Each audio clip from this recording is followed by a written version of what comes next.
इस दुनिया में तुम प्रेम सभी से करो, लेकिन पूर्ण रूप से विश्वास किसी पर मत करो। अगर तुमको भरोसा करना है तो केवल श्री कृष्ण पर करो। बुरे विचार मन को दुखी और परेशान कर सकते हैं, लेकिन जब आप कृष्ण में विश्वास करते हैं तो कृष्ण स्वयं आपकी सब परेशानियां दूर करने आते हैं। मैंने अभी तक तुम्हारे शरण में आने का प्रस्ताव को स्वीकार नहीं किया, क्योंकि तुमने अभी तक पूर्ण रूप से समर्पण नहीं किया है। जब तुम शुरुआत करोगे तो स्वाभाविक रूप से तुमको असफलता मिल सकती है। कई बार तुमको गिरना भी पड़ सकता है, लेकिन इसका मतलब यह नहीं होना चाहिए कि तुम उस काम को करना छोड़ दो। एक समय आएगा जब तुम परिपूर्ण हो जाओगे और तुम्हारे सभी काम सफल हो जाएंगे। इस काम में मैं हमेशा तुम्हारे साथ खड़ा रहूँगा। मैं तुम्हारे हर छोटे बड़े कर्म में साथ दूंगा। तुम्हारा जो दिल करे उसको करो, लेकिन नम्रता और सफलता के साथ करना, अहंकार के साथ नहीं। एक उपहार तब शुद्ध होता है जब उसको सच्चे दिल से सही व्यक्ति को सही समय पर दिया जाता है। कड़े संघर्ष के बाद प्राप्त होने वाला सुख, जिसके पास दुखों का अंत किया है, उसे संघर्ष का पहला कदम आपको कड़वे जहर के समान लगता है और अंत में आपको अमृत की प्राप्ति होती है। इस तरह का सुख केवल मन की शांति से प्राप्त हो सकता है। इस धरती पर आने के बाद आपका मुख्य उद्देश्य यहाँ से मुक्त होना है। केवल वही मनुष्य मुक्त हो सकता है जो अपने कर्मों पर दृढ़ संकल्प के साथ स्थिर है और सुख दुख को समान रूप से सहन कर सकता है। जो मनुष्य अपनी आत्मा की बात सुन सकता है वह मुझसे बात कर सकता है और देख भी सकता है। अपने सभी कर्मों को कृष्ण पर केंद्रित होकर करो।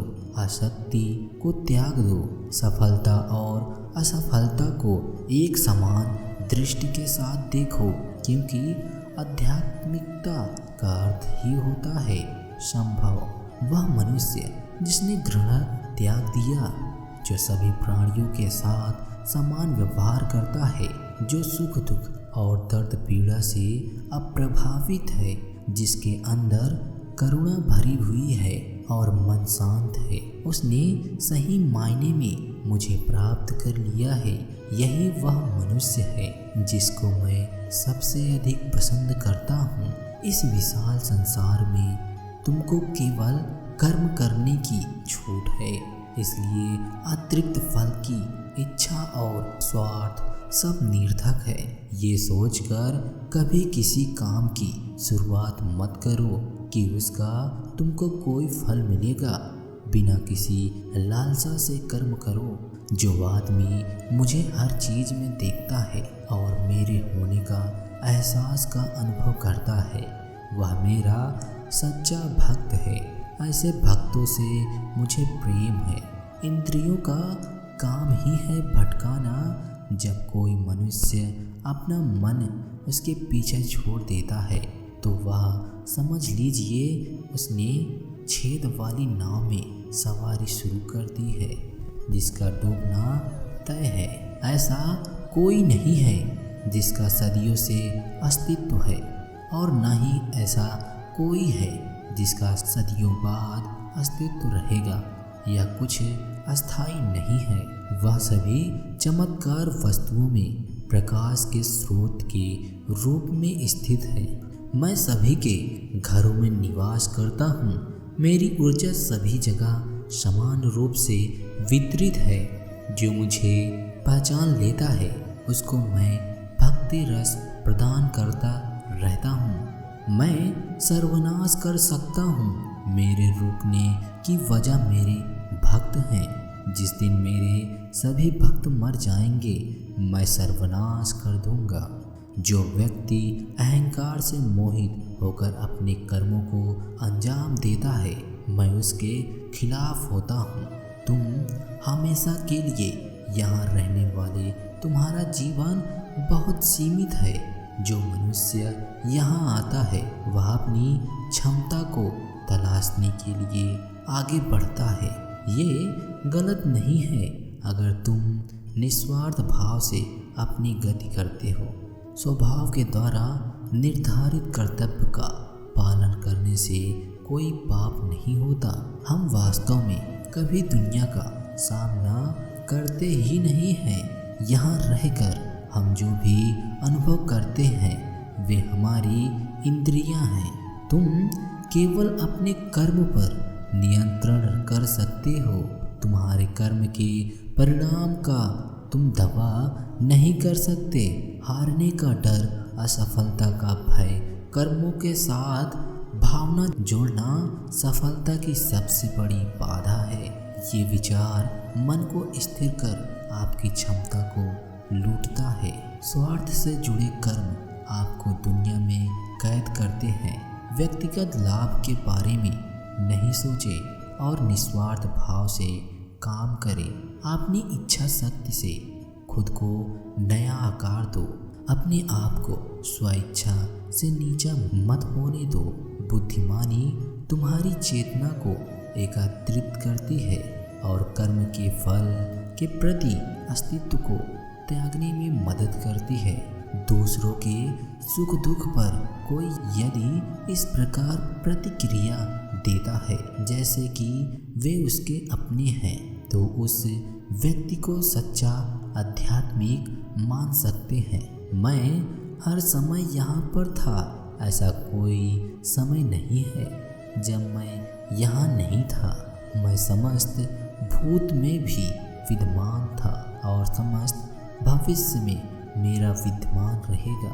वे लोग जो केवल कर्म के फल की इच्छा से प्रतीत होते हैं वे अक्सर दुखी रहते हैं। जब किसी की चेतना एक हो जाती है तो उसकी सारी व्यर्थ चिंताएं पीछे छूट जाती हैं। फिर उसको किसी वजह की चिंता नहीं होती, चाहे चीज़ें अच्छी हो या बुरी, वह सदा एक सा रहता है। घटनाओं पर चिंतित होना व्यर्थ है। तुम ना तो अपने भूत को बदल सकते हो, ना ही अपने भविष्य की कल्पना कर सकते हो। तुम केवल चिंतित हो सकते हो जो पूरी तरह से अर्थहीन है। मन को शिक्षित करके मनुष्य अपने सोचने के तरीके बदल सकता है और कोई भी कदम उठना सिखा सकता है। यह योग का केंद्रित सिद्धांत है। संसार में जीवित रहने के लिए कर्म करते रहना चाहिए। अकेले कर्तव्यों से दूर रहकर कर्म से बचने की कोशिश नहीं करनी चाहिए। जो सुना है उस पर विश्वास मत करो। कुछ लोग अपने विवेक से मुझे अपना बनाते हैं, कुछ लोग ज्ञान से, कुछ लोग कर्म से, कुछ योग से। तो तुम मुझे किस रूप में प्राप्त करना चाहते हो ये पूरी तरह से तुम्हारे ऊपर है। तुम मुझे जिस रूप में बुलाओगे मैं उस रूप में हाजिर हो जाऊंगा। जो मेरे प्रिय हैं उनको मौत का भय नहीं होता। मौत उनके लिए मात्र पुराने वस्त्र उतारने के बराबर होता है। इस दुनिया का आकार प्रत्येक मनुष्य के लिए अलग अलग है। मनुष्य अपने सोच और कर्म से इस दुनिया का आकार निर्धारित करता है। मृत्यु के समय आत्मा केवल देह को त्याग करती है, आपका अस्तित्व नहीं। इसलिए मृत्यु को लेकर कोई भय पैदा मत करो। गीता कोई आज्ञा की पुस्तक नहीं है बल्कि विकल्पों की पुस्तक है। एक बुद्धिमान और मूर्ख के बीच का केवल सोच का फर्क होता है। जिसका कर्म सात्विक है उसका निर्णय बेहतर होगा और वह मनुष्य परिणाम को लेकर भावनाओं में नहीं उलझता है। केवल इच्छाओं को वश में करने से काम नहीं चलेगा। स्वामित्व और अहंकार को भी वश में करना होगा। जो बिना मेहनत के बहुत कुछ हासिल कर लेता है एक समय वह सबसे बड़ा पंगु बन जाता है। मनुष्य भाग्य को अपने हाथ में ले सकता है, वह अपने कर्म के प्रति जिम्मेदार है। अगर किसी तरह का वह अपने कर्मों पर नियंत्रण रखना सीख जाए तो भाग्य उसके नियंत्रण में आ सकता है। कृष्ण की छवि अनिवार्य रूप से सभी मानव जाति में पाई जाती है। मनुष्य सभी के पास संपूर्ण रूप से स्थित है, क्योंकि कृष्ण की छवि ही पूरी मानव जगत का स्रोत है। सुख 3 प्रकार के होते हैं। पहला, निरंतर प्रयास से मिलने वाला सुख। दूसरा, इंद्रियों से मिलने वाला सुख। तीसरा, तमाशिक से सुख।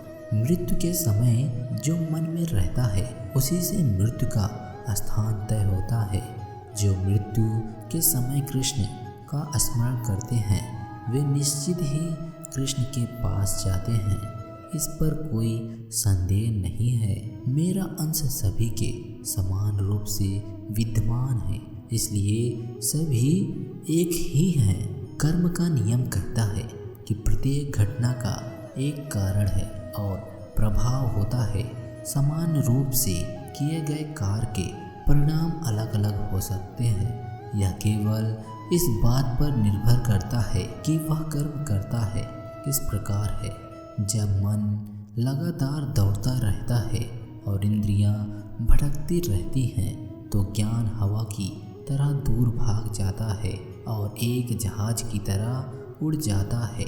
तुम्हारी अधूरी इच्छाएं तुम्हारी खुशी को मार देती हैं, इसलिए इच्छाओं की कमी एक खुशी की कुंजी है। सबसे बड़ा हत्यारा समय है। समय सब कुछ मार देता है। शांत मन, नम्रता, संयम, पवित्रता मन के अनुसार है। मन चंचलता से भटकता रहता है। यह तुम्हारी एक नहीं सुनेगा। हर बार जब मन गलत व्यवहार करता है तो मन को अपनी बुद्धि से मध्य स्थिति में लेकर आओ। वह काम जिसकी शुरुआत किसी अच्छे उद्देश्य के लिए की गई हो उसका अंत भी बुरा नहीं होता। इंद्रियां शरीर से ऊंची हैं, इन इंद्रियों से ऊंचा है बुद्धि। मन से भी ऊपर है और बुद्धि के ऊपर आत्मा है जो कि सर्वोच्च है। जो मनुष्य आत्मा को जान लेता है वह सब कुछ जान लेता है। जिस प्रकार आग एक लकड़ी को जलाकर राख कर देती है, उसी प्रकार आत्मज्ञान आपके अंदर चलने वाले सभी दैत्य कर्मों को भस्म कर आपको अतिरिक्त शांति प्रदान करता है। जो मनुष्य शुद्ध हृदय से भक्ति अर्पित करता है मैं उसको खुशी खुशी स्वीकार कर लेता हूँ। जो व्यक्ति नफरत के बदले प्यार लौटाता है वह सबसे बड़ा बहादुर और साहसी है। एक ही समय में मन में 2 विचार को लेकर चलने वाले के लिए कोई सुख का मार्ग नहीं है। डर वास्तविक नहीं है, क्योंकि डर की कोई वजह नहीं होती।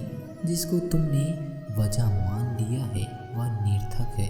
मनुष्य स्वयं अपना मित्र है और शत्रु भी स्वयं ही है। प्रयास कभी बेकार नहीं जाता, न कभी असफलता होती है। एक छोटा कदम भी इंसान को आध्यात्मिकता के मार्ग पर आगे बढ़ाता है। जब जब तुमको लगे कि दुनिया तुमको ठुकराया है तुम मेरी शरण में चले आना। मैं हमेशा भक्तों का इंतजार में रहता हूँ। भगवान श्री कृष्ण प्रेम के परम अवतार हैं जो सर्वश्रेष्ठ हैं।